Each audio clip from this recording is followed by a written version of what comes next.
It all started on a rainy Tuesday evening, the kind where the sky feels too heavy and the streets too quiet. Maya Turner stood at her apartment window, her hands wrapped around a chipped coffee mug, staring at the dim light flickering from the apartment next door.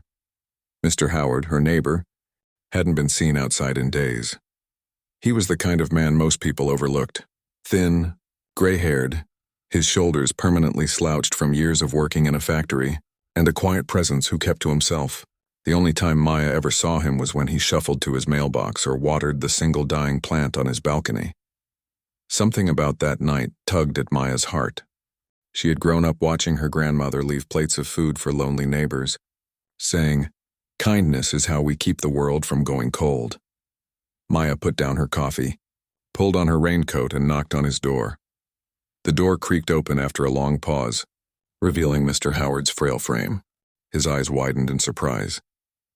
I made too much dinner," Maya said, holding up a plate of steaming stew. "Thought you might want some."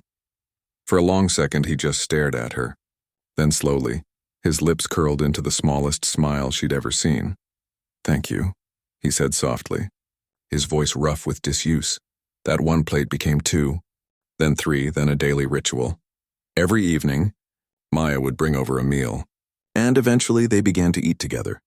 Their dinners became a rhythm, him telling stories of his younger days working in the factory, her sharing tales of her new job at the local library.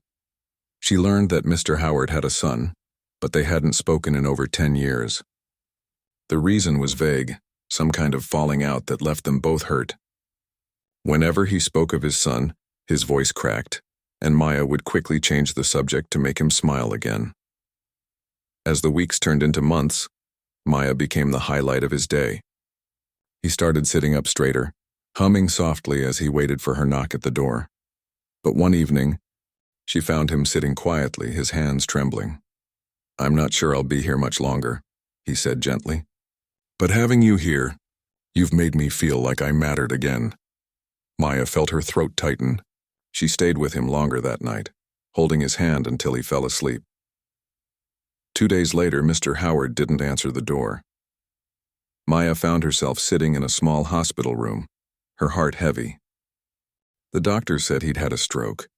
He was unconscious, but she stayed anyway, reading to him, telling him about her day, promising she'd still bring him dinner when he woke up.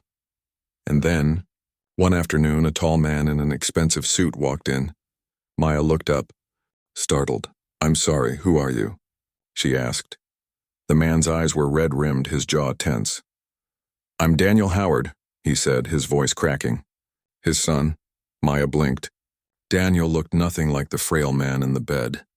He was strong, confident, and radiated authority, someone used to commanding rooms. I didn't know he had anyone," Maya said softly.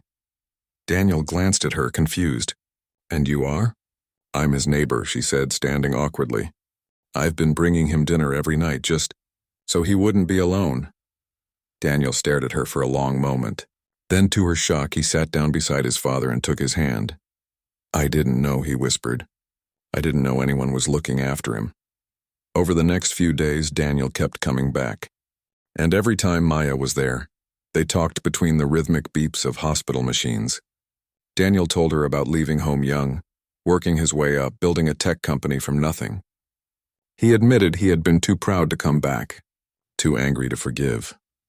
But watching his father lying there, and hearing about the kindness of a stranger who had cared enough to feed him, changed something in Daniel. On the 4th day, Mr. Howard woke up. His first words, barely audible, were, "Danny." Daniel gripped his hand and broke down. "I'm here, Dad. I'm so sorry." Maya quietly stepped out of the room to give them privacy, tears streaming down her face. A week later, Mr. Howard was discharged, and Daniel made sure he had the best care possible. Before leaving town, he knocked on Maya's door. "You saved my father," he said quietly. "You brought him back to life when I wasn't there." Maya shook her head. "I just brought him dinner." Daniel smiled sadly. "You brought him hope, and that's worth more than anything money can buy." He handed her an envelope. Inside was a letter of thanks, and a scholarship offer to help her finish her graduate degree, something she had quietly put on hold for years due to money troubles. Maya's hands shook. "This is too much." "No," Daniel said firmly. "This is the least I can do. You reminded me what really matters." When she closed the door, Maya sank to the floor, clutching the letter. The world outside hadn't changed. The streets were still busy. The rain still fell. But something inside her had shifted. Kindness had brought a lonely old man back to his son, and somehow, it had given Maya a new future too. Heartwarming ended that night. Maya made dinner as usual, but this time Mr. Howard and Daniel sat together at her table. For the first time in years, laughter filled the apartment hallway.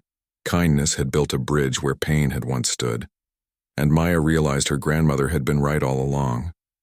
Kindness is how we keep the world from going cold.